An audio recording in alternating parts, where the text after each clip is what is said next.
our provider.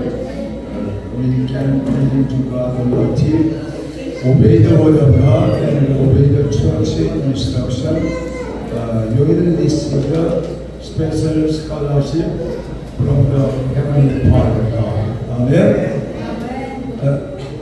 Amen. Today we read the Bible, John chapter 5, verse 1 to 9. Karon atong abayan atong Biblia diri sa Juan kapitulo 5 bersikulo 1 hangtod 9. Sometime later, Jesus went out Manini niadto si Jesus sa Jerusalem alang sa usa ka the Jewish festivals. kasaulugan sa mga Hudiyo.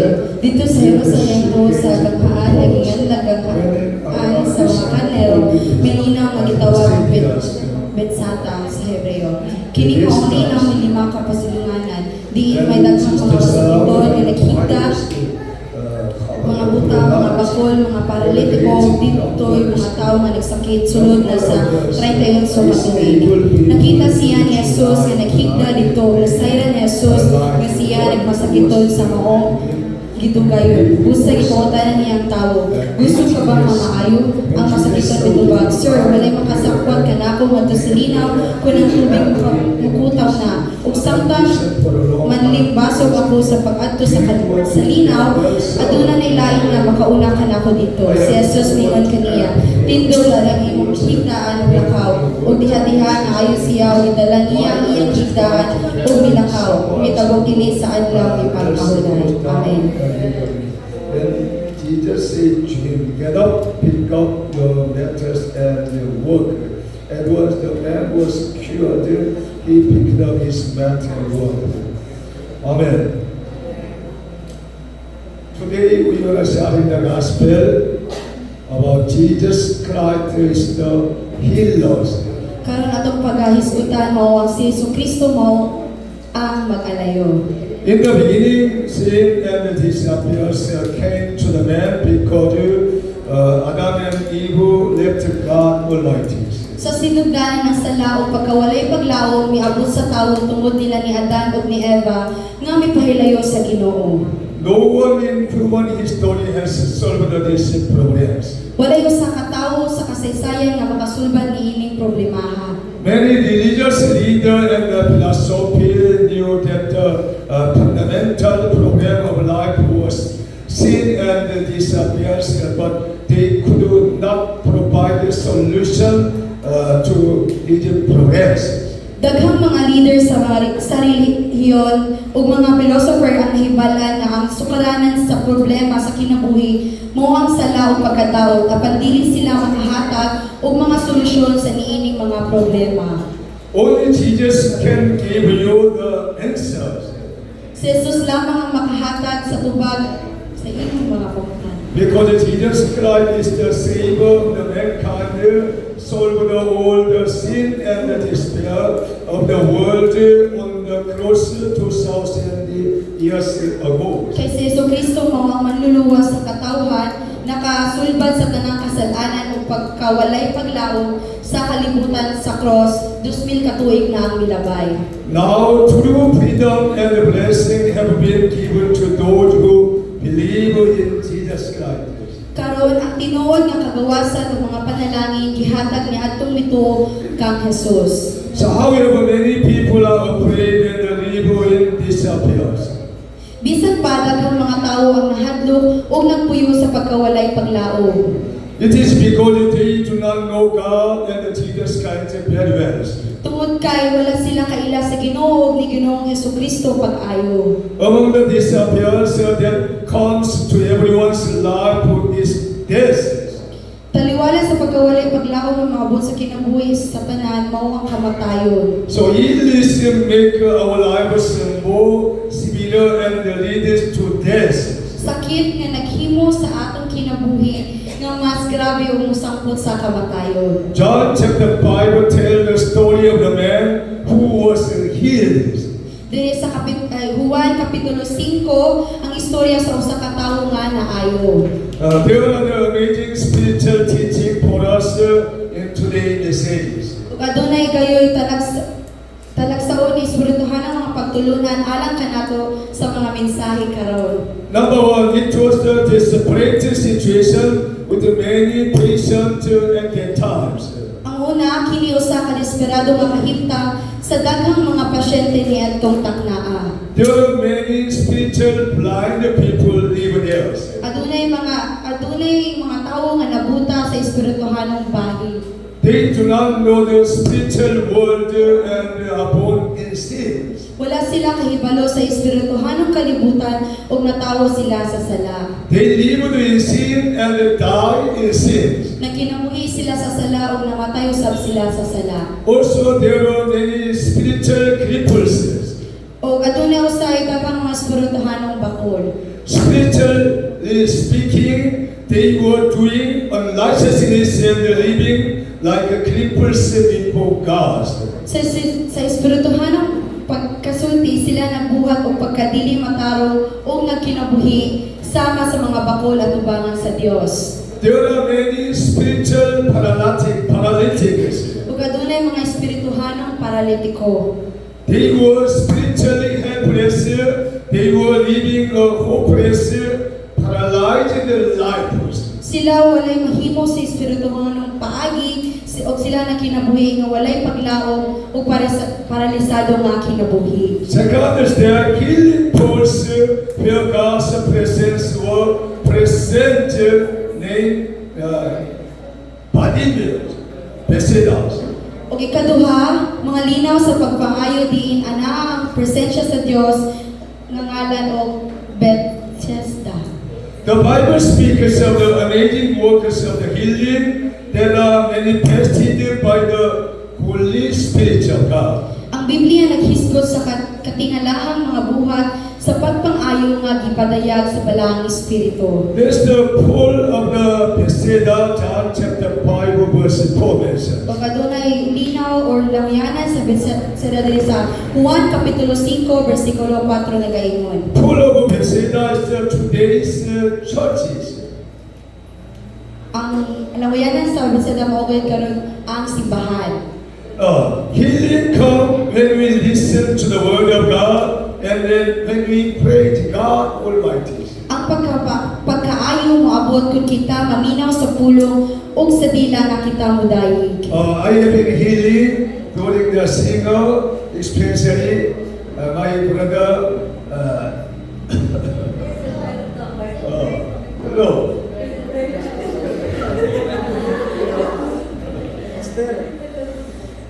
And the brother singing, I have been experiencing the healing power come upon me. Amen. Sama niya na nga si Pastor nakabati gayon o kaayuhan sa diha ni kanta si Uncle Servento. Likewise, when we hear the word of God, sing to the Lord, we can healing our own conditions. Sama niya na kung kita makadungong or makanta sa mga balang alawitong sa Ginoo makahimo kita pag ayo sa ato ang mga balaton. When we pray with the one accord, the Holy Spirit comes and performs the miraculous signs in us. Kung kita mag-ampo ang balang espiritu, maghatag yun og mga milagro o magpakita og balang.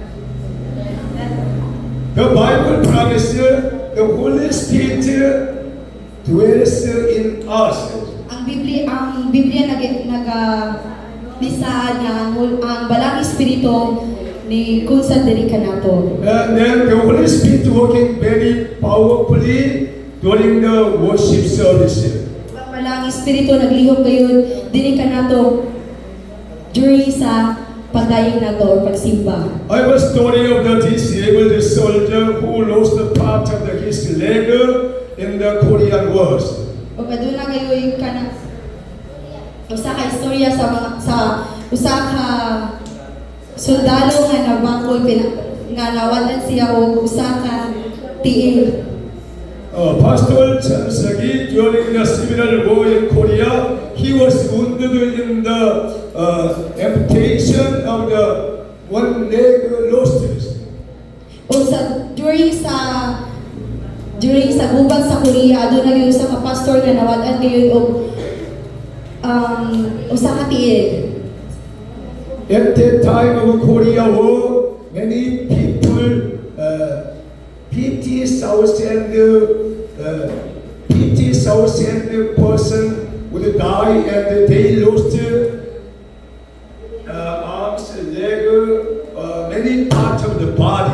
atong tak na 50,000 gayud ka mga sundalo sa Korea ang nawalan gayud og mga kamot tungod sa tiil tungod sa gubat. At that time, Pastor Lees, although he was crippled, he met God and the full filling of the Holy Spirit of God. Og atong tak na sa panahon sa gubat sa sina sa Korea nasamdan siya sa pagkaputo sa usa ka paa. He became a great evangelist who led the revival meeting wearing the prosthetic legs all his life, wiping blood from the flooring inside the leg continues.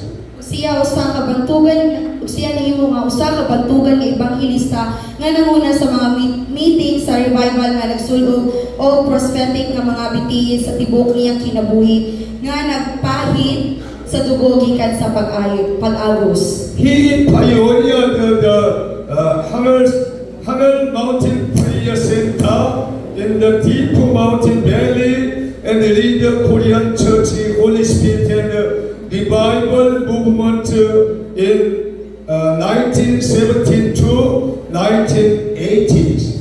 Siya ang nag-pioneer sa Hanyul Mountain Prayer Center sa usa ka lalong nga walog sa bukid ug nanguna sa balang espiritu sa Korea ug kalihukan sa revival niadtong 1970 up until 1980. This is God's grace and it cannot be miracles. Kini ang grasya sa Dios ug dili kini usa ka milagro. It was really working of the Holy Spirit very powerfully with the hymns. Kini tinuod nga nahitabo sa balang espiritu nga gamhanan kayo nga nilihok diha kaniya. Even though he lost his one leg, he was full of the Holy Spirit preaching the gospel. So many people converted and healing their disease and problems. Bisan to siya nawagtaan na kulangan na putlan din siya og tiil palayon siya po siya sa pagsagyaw dagan kay mga tao nga lanuwas pinagi kaniya. Number 3, today text, 38 years old sick man appeared. Og sa ikatulo, karon nga teksto, usa ka 38 anyos nga lalaki ang nagpakita. At that time, there was many kind of sick people gathered there to be healed. At atong takna adunay daghan nga mga mata sa mga masakiton nga nagpundok dito. Lying in bed for 38 years, he was living without hope. Naghigda sa higdaan ang sulod sa 38 ka tuig ug nang kinabuhi siya nga walay paglaom. And he has been there for a long time, 38 years. Dugay na siya dito sulod sa 38 ka tuig. And one day, Jesus, the healer, went there. O usa ka adlaw niya na si Jesus nga magalayo niadto dito. Jesus saw the 38 years sick man and had mercy on him. Nakita ni Jesus ang 38 ka tuig nga masakiton nga tawo ug naluoy kaniya. And then the solution of the whole problems beginning through Jesus Christ. O ang resolusyon sa tanang problema nagsugod gyud pinagi kang Kristo. Jesus speak to him, do you want to be healed? Og si Jesus nisulti diha kaniya ganahan ka ba nga mamaayo? It is a desperate situation where the patient cannot move on their own. O kini usa ka desperado kay nga sitwasyon nga ang usa ka tawo dili kayo kalihok. But Jesus is the one who heals with the word of God. Apan si Jesucristo lamang ang usa ka magalayo nga moayo pinaagi sa pulong. And then Jesus study works the healed patients. O si Jesucristo gayud ang nagaayo sa tanan nga mga sakiton. Jesus warned him to go and sin no more. Nagpansidaan si Jesus kaniya nga lakaw ug ayaw na gyud pagpakasala. What we need to learn from this is that many people get sick, suffer, and die because because of the sins. Ang kinahanglan natong makatunan niini mao nga daghang tawo ang nagsakit nagantos tungod sa sala.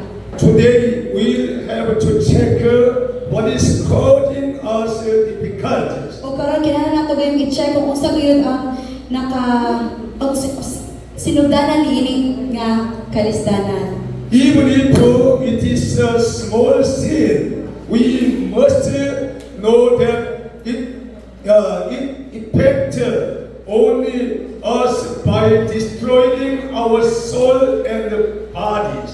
Bisan kung kini usa ka gamay nga sala, kinahanglan nato mahibalan nga kini makaapekto lamang kanato pinaagi sa paglaglag sa atong kalag ug lawas. Therefore, if we repent of all unrighteousness and sins, we can surely hear the voice of God and to be healed. Busa ko kita maghinusyo sa tanang pagkadili matarong ug mga sala sa pagkamagtinud-anon sa atong madungog ang tingog sa Dios maayo magpuyo sa matarong. And then we can live a righteous life. So makahiwag kita pagpuyo sa matarong nga kinabuhi. Bible says 1 John chapter 1 verse 9. Sa Biblia naging matabrihan ng Biblia dali sa unang Juan kapitulo 1 versikulo 9. Unang Juan kapitulo 1 versikulo 9. If we confess our sins, He is faithful and just and will forgive us our sins, purify us from all unrighteousness. Amen. Amen. Amen. Most of the people have trouble and discouraged and downcast because they do not know what they are doing, their sins. Og daghan kay mga tawo nga daghan nadismaya o na-down sa ilang kinabuhi tungod kay wala sila nasayon sa ilang gayong mga sala nga kipangbuhat. They do not confess their sins before God Almighty. Wala gyud nila gisugid ang ilang mga sala di atubangan sa ato ang Ginoo. That's why they be discouraged and downcast in their lives. Mao nang mahimos sila nga madismaya o ma-down sa ilang kinabuhi. We must confess our sins and mistakes before God and before the communicators. Kinahanglan nato nga atong isugid ang ato gayong mga sala diya sa ato ang labing gamhanan nga Dios usa ta mo communicate. After we confess and repent, we will be set free in our lives. O pagkahuman nga kita nisugid sa atong mga sala, makahimugid kita o kagawasan. Last Friday, I saw so many people, congregation confess their sins with their mouths from the heart, and they would be healed. I saw very clearly. Usama nga na atong Bernes nga nakita gyud ni pastor na daghan gyud kay mga tawo nga naghinusol o nakita gyud diya nga sila naayo na. God and the Lord Jesus God can heal, replacing your soul and bodies. Ang atong labing gamhanan nga Dios ug si Ginoong Hesukristo makahimo paghilo sa atong mga. Also, you can heal, you can replace it, you can heal your soul and body sin through confess with your mouth. Kung makahimo kita paghilo sa atong mga sala, pinaagi sa pagsugid sa ato ang mga baba. And then you can see the kingdom of God very clearly. O makakita ta sa gigharian sa Dios sa klaro gayud kaayo. These are the old Bible teaching us. O mao kini ang Biblia nga nagtudlod kanato. After you confess it, you will become a righteousness person. O pagkahuman nakita musugid sa atong mga sala, mahimo kita nga maayo ka mga tawo. What happened to the righteousness person? O sa may mahitabo sa mga tawo nga mataro. Malachi chapter 4 verse 2. Diri sa atong basahin diri sa Malakias kapitulo 4 versikulo 2. Malakias kapitulo 4. For you who live in my name, the Son of Righteousness will lie with healing in its leaders. And do you go out and political life and welfare? Lukso sama sa mga nating baka nga gipagawa sa tuig. Amen. Amen. Bible says, fear the Lord of God. This is the beginning of the wisdoms. ang Biblia nagaingon nga kahadlok gayud ang labing gamhanan ni Dios kay mao kini ang sugod sa ato ang kaalam. If we have the heart that fear God Almighty, He pour out goldennesses. Kung kita adunay kasing-kasing nga nahadlok sa Dios, iya gayong ibubo ang iyang kaisog. Number 4, today Jesus asks all of us, do you want to get well? O ikaupat, karon gipangutana kitang tanan ni Jesus, gusto ka bang mamaayo? Miracles happen when we pray to the Lord with a clear purpose. O ang mga milagro mahitabo ra gayud kung kita magaampo diha sa atong labing gamhanan nga Dios nga adunay klaro nga paglaom. I have a question to all of the church members. You can answer this. Ug sama nga kung mo question gyud si pastor sa tanan, ipangutanan ni pastor ang mga church members o makahimo kita pagtubag. Number 1, do you want to get well from the sickness? O una, ganahan ka ba nga maayo gikan sa mga sala? Sakit, sorry. Second one, do you want to get well from the problems? O ikaduha, ganahan ka ba nga maayo o makalikawas sa imong mga problema? Do you want to get from the downcast? O ganahan ka ba makagawas diha sa imong pagka-subo o pagka-down? It will be done when you believe and confess with your mouth. O kana mahitabo gayon kung usa imong gituhuan o kung kana imong isugid sa imong baba. You confess in your mind is very important before the God Almighty. Ang pagsugid sa atong mga ang pagsugid sa atong mga sala pinagi sa atong mga baba importante kayo kaayo. Have a faith in God, believe and confess with your mouth strongness. Pagpatunog pagtuo diha kang Ginoong Hesukristo tuwi nga maayo ka. And then you will be boldness Christian and strong Christians. Mahimo ka nga iso nga Kristohanon. Miraculous signs will happen to you through your faith. Ang mga milagro magpakita ra gyud diha kaniyo or mahitabo diha kanimo pinaagi sa imong pagtuo. Bible says Jeremiah chapter 33 verse 3. Ang Biblia nagaingon diri sa Jeremias kapitulo 33 bersikulo 3. God said to me, Ang Ginoo "Come to sa me, mo kanako. I will answer you and tell you great and Kay bulo ang muka nga wala you mo do not know." Amen. Every people want to know the secret of God. Og daghan kay mga tawo ganahan gyud makabalo kumusta ang sekreto sa Ginoo. And then you can call to God Almighty with something, crying out, confess, and then God will answer your cries. Ug makahimo ka pagtawag sa atong labing gamhanan ni Dios pinagi sa pag-ampo o pagsugid sa atong mga baba o padung nato siya. Because the Bible says, our God is a healer, He can heal our cries. Kaya ang Biblia nagaingon nga atong labing gamhanan ni Dios aduna gyud siya dalunggan o makadungog siya sa atong mga paghila. This is the very basic knowledge of God. God can heal our cries. O kini usa lamang ka basic o sayon lamang kayo nga kaalam diha sa Ginoo. Jesus said, "You may ask me for anything in my name, and I will do it." Og si Jesus ningon kun mangayo ka mo bisag unsa sa akong ngalan buhaton ko kini. John chapter 14, verse 14, Jesus promised to us blessings. Diri sa Juan kapitulo 14 bersikulo 14 si Jesus nagsaad gyud diri kanato. Jesus promised to you and I, "Come to me, I will give you answer, I will give you lessons." O si Yesu Kristo nagsaad diri kanato maduol kamo kanako hatagan mo kamo og tubag o kapahulayan. So, after I was born again, I came to the church every day and night.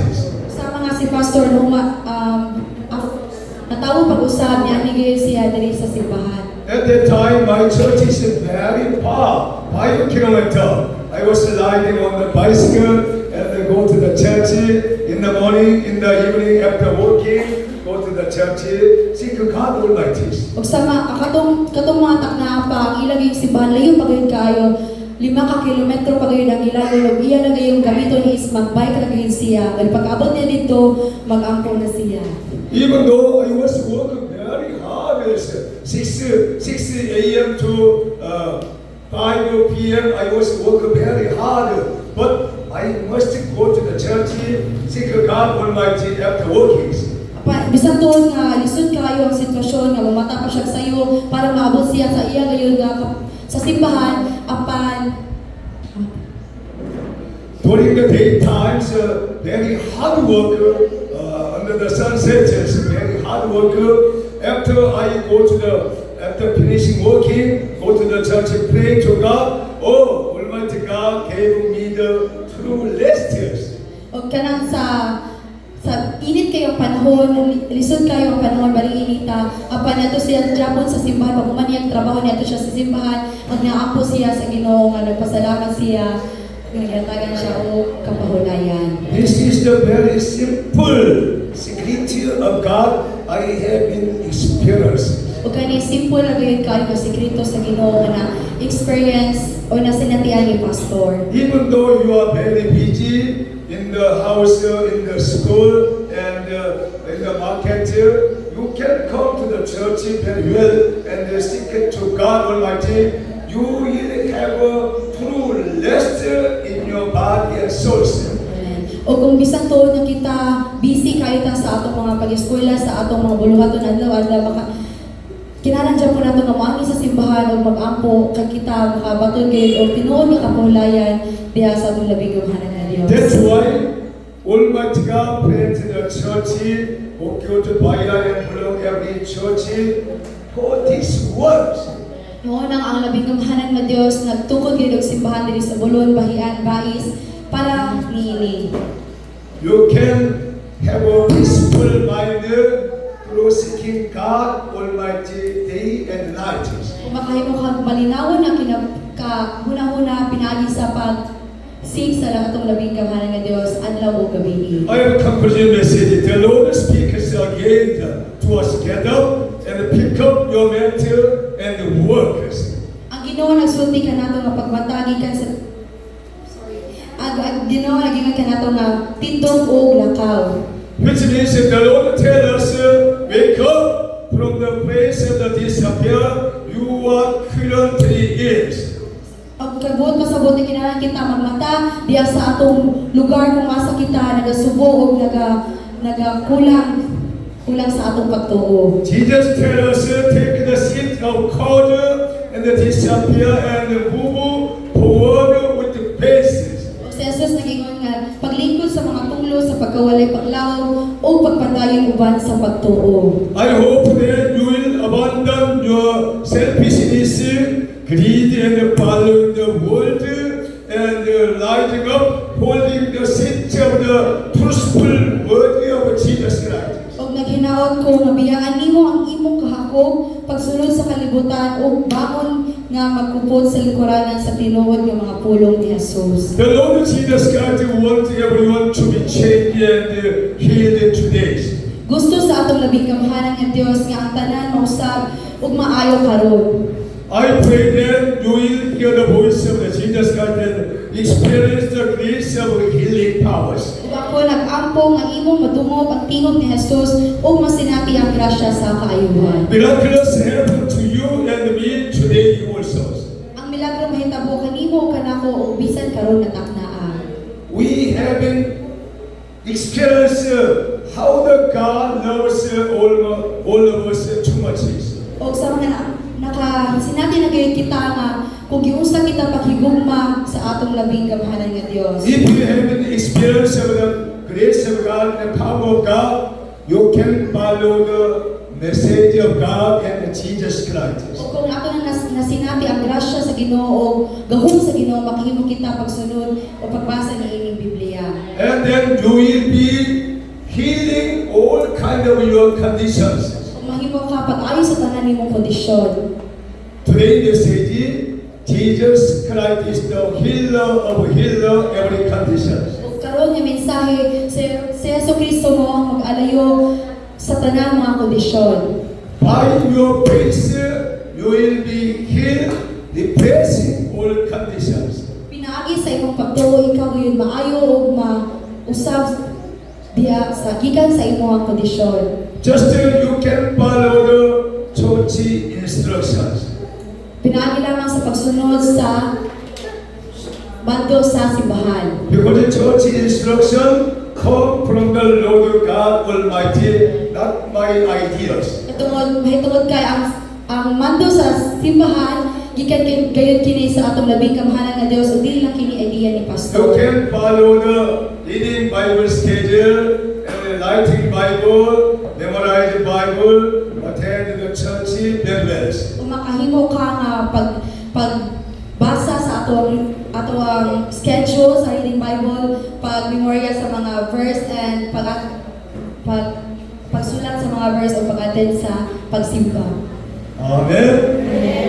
Bible says here, now is the time for the healing, for the salvation of our souls. O ang Biblia na kayo nakaroon na kayo ang takna alang sa kaluwasan o pagkayuhan sa atong mga sala. Do you want to see God Almighty and Jesus Christ very clearly? O ganahan ba ka mo nga makita atong labing kamhanan nga Dios sa klaro diyan kaayo? And then follow the word of God. O sunda yun ang pulong sa Dios. Yesterday we have experienced the deep mountains. Sa mga kahapon nakasinati ngayon kami dito ngayon sa layo kayo nga bukid. Barangay Palihog and deep mountain cities. Dito sa Barangay Paliw, Sitio, Tuyupan. I have seen God was there. Og nakita kayo ni Pastor na atong Ginoo na ako yun dito. God was helpful and accompany with us. Amen. Og atong labing kamhanan nga Dios ni tabang og nag-uban gayon kanato at kahapon. When our cars pulled down into the deep waters, we could not move there to us. Sa mga sa dihang ang salakyan gayon na nalubong atong dako kaayo nga lapo diligid kami kayo diligid na mo kadto mabira. And the Almighty God said that some of the angels of God, and they helped us, and they rescued our cars. Amen. Pag ato labing kamhanan nga Dios nagpadala gyud mga anghel sa Ginoo mo tabang sa pagbira sa atin. There is the very lonely place, but God sent the helpers and rescues. Ug katulad yun gyud kayo katong nga bukid apan atong labing kamhanan nga Dios nagpadala kanato mo magtatabang. This is the very important examples of how God is working. Kini importante gyud kayo nga example panalitan kung giunsa sa Dios nagpaglihok sa atong mga kinabuhi. We pray, Father God Almighty. Most of the people want to be healed, changed, follow Jesus Christ. But they cannot find the way very well who Jesus was. We can find the Jesus Christ through the Bible, through message, through worship service. Help all of us to find the step of Jesus Christ and follow Him. For the glory of God, we will live. For the glory of God, we will die. Thank you, Lord. In Jesus' name we pray. Say Amen.